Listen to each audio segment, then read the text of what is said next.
एक ऐसा शहर जहां इल्म की रोशनी पूरी दुनिया में फैलती थी, जहां हजारों उलमा, साइंसदान और शायर रहते थे। फिर एक दिन एक इंसान अपनी लाखों फौज के साथ आया और सिर्फ चंद दिनों में सब कुछ राख बना दिया। गलियां लाशों से भर गई, महल वीरान हो गए और एक ऐसी सल्तनत खत्म हो गई जो 500 साल ज्यादा अरसे से कायम थी। आखिर ये इंसान कौन था? क्या वो सिर्फ एक फातेह था या तारीख का सबसे खौफनाक कातिल? आज हम जानेंगे हलाकू खां की पूरी कहानी, एक ऐसी कहानी जिसने दुनिया की तारीख हमेशा के लिए बदल दी। हलाकू खां का नाम सुनते ही जहन में खून, जंग, तबाही और बगदाद की बर्बादी की तस्वीर आती है। तारीख में बहुत से फाते गुजरे, लेकिन हलाकू खां इन चंद लोगों में शुमार होता है जिनके हमलों ने पूरी दुनिया को हला कर रख दिया। हलाकू खां की पैदाइश 1217 ईस्वी में मंगोल सल्तनत में हुई। वो दुनिया के अजीम फातेह चंगेज खां का पोता था। इसके वालिद तवल्ली खां मंगोल फौज के बड़े सिपा सलार थे, जबकि इसकी वालदा एक नहायत ज़हीन और बाअसर खातून थी। वो अपने बच्चों की तालीम, तरबियत और किरदार पर खास तवज्जो देती थी। हलाकू खान बचपन ही से आराम की जिंदगी नहीं देखी। मंगोल बच्चों की तरह इसने भी छोटी उम्र में घोड़े पर सवार होना, तीर चलाना, नेजाबाजी और तलवार से लड़ना सीख लिया था। इनके लिए जंग सिर्फ एक हुनर नहीं बल्कि जिंदगी का हिस्सा थी। इस वक्त दुनिया की सबसे ताकतवर सल्तनत मंगोल सल्तनत थी। मशरिक से लेकर यूरोप तक हर बादशाह मंगोलों के नाम से खूब खाता था। इसकी सबसे बड़ी वजह चंगेज खां था, जिसने अपनी गैर मामूली जंगी हिकमत अमली से एक अजीम सल्तनत कायम कर दी थी। 1227 ईस्वी में चंगेज खां की वफात के बाद बहुत से लोगों ने सोचा कि शायद अब मंगोल सल्तनत कमजोर हो जाएगी, लेकिन ऐसा नहीं हुआ। इसके बेटे और पोते ने इस सल्तनत को मजीद फैलाने में लग गया। चंद बरस बाद हलाकू खां का बड़ा भाई मंगेके खां पूरे मंगोल सल्तनत का अजीम हुक्मरान बना। इसने अपने भाई हलाकू खां को एक नहायत अहम जिम्मेदारी सौंपी। इसने कहा कि मगरबी एशिया, ईरान, इराक और शाम की तमाम ताकतों को शिकस्त दो। हर इस रियासत को खत्म कर दो जो मंगोल सल्तनत के रास्ते में रुकावट बने, और सल्तनत की सरहदों को मजीद वसी कर दो। ये हुक्म मिलते ही हलाकू खान ने अपनी जिंदगी की सबसे बड़ी मुहिम शुरू की। इसने मुख्तलिफ इलाकों से हजारों नहीं बल्कि लाखों के करीब फौज, घोड़े, जंगी सामान और रसद जमा की। तारीख दानों के मुताबिक इस मुहिम के लिए मंगोल सल्तनत ने अपनी ताकत का एक बड़ा हिस्सा हलाकू खां के हवाले कर दिया था। जैसे ही ये लश्कर रवाना हुआ, रास्ते में आने वाली रियासतों पर खौफ तारी हो गया। कई हुक्मरानों ने बगैर लड़े ही हथियार डाल दिए, क्योंकि वो जानते थे कि मंगोलों से जंग का मतलब अक्सर मुकम्मल तबाही होता है।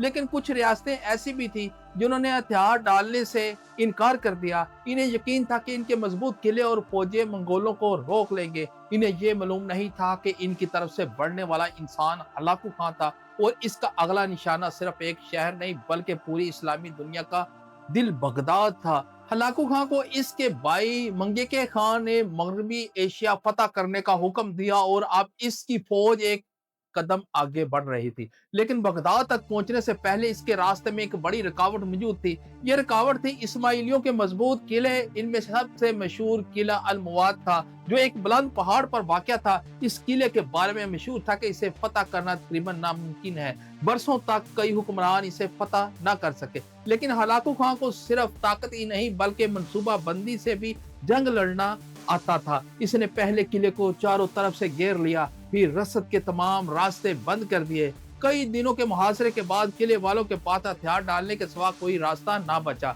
इस तरह अलमुआद समेत कई अहम किले मंगोलों के कब्जे में आ गए। अब हलाकू खां के सामने सबसे बड़ा हदफ था बगदाद। इस जमाने में बगदाद सिर्फ एक शहर नहीं था बल्कि पूरी इस्लामी दुनिया का दिल समझा जाता था। यहाँ बड़े बड़े उलमा इकराम, साइंसदान, शायर और ताजर रहते थे। दुनिया भर से लोग इल्म हासिल करने के लिए बगदाद आते थे। यहाँ की मशहूर बैतुल हकमा लाइब्रेरी में हजारों नायाब किताबें मौजूद थी। दूसरी तरफ अब्बासी खिलाफत के आखिरी खलीफा अल मुत्तसम बिल्लाह बगदाद पर हुकूमत कर रहे थे। अगरचे खिलाफत का नाम बहुत बड़ा था, लेकिन इस वक्त इसकी फौज पहले जैसी ताकतवर नहीं रही।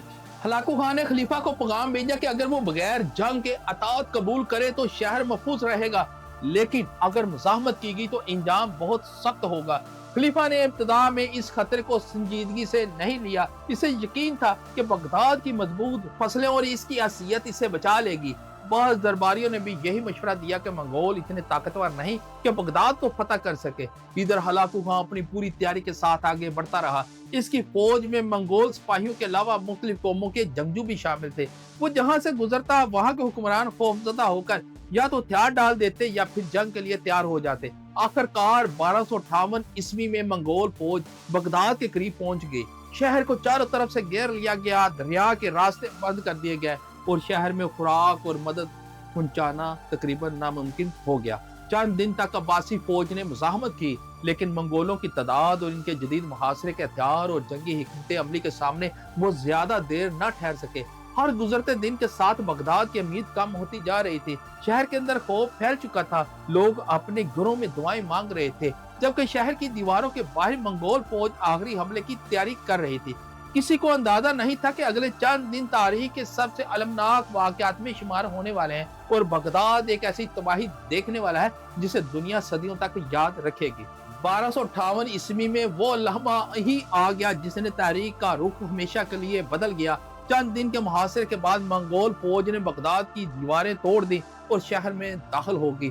अब्बासी फौज ज्यादा देर तक मुजाहमत न कर सकी और बगदाद पर मंगोलों का कब्जा हो गया। इसके बाद शहर में शदीद तबाही हुई। बहुत से घरों, बसारों, सरकारी इमारतों को नुकसान पहुंचा।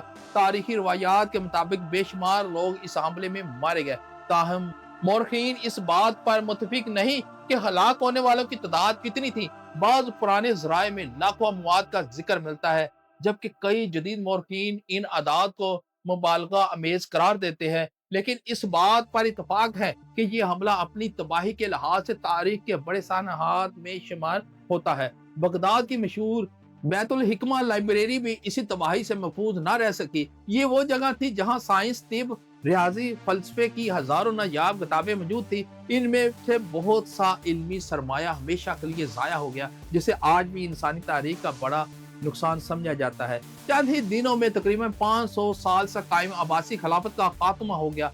खलीफा अल-मुतसम बिल्लाह भी गिरफ्तार हो गए और बाद में इनकी जान ले ली गई। इस वाक़े के साथ इस्लामी दुनिया का एक अहम सियासी दौर अख्ताम को पहुंचा। बगदाद फतह करने के बाद हलाकू खां शाम की तरफ बढ़ा। ऐसा लग रहा था कि अब पूरा मशरिक़ वस्ता भी मंगोल सल्तनत के कब्जे में आ जाएगा, लेकिन तारीख ने यहाँ एक नया मोड़ लिया। 1260 ईस्वी में फलस्तीन के इलाके जालूत में मंगोल फौज का मुकाबला ममलूक सल्तनत के फौज से हुआ। इस जंग में ममलूक सिपह सलार सैफुद्दीन और रुकनुद्दीन ने मंगोलों को फैसला को शिकस्त दी। ये सिर्फ एक जंग नहीं थी, बल्कि तारीख का एक अहम मोड़ था। पहली बार मंगोल फौज को ऐसी शिकस्त का सामना करना पड़ा और इनकी मुसलसल फतूहात का सिलसिला रुक गया। इस शिकस्त के बाद हलाकू खां वापिस ईरान चला गया, जहां इसने सल्तनत कायम की और कई बरस तक हुकूमत करता रहा।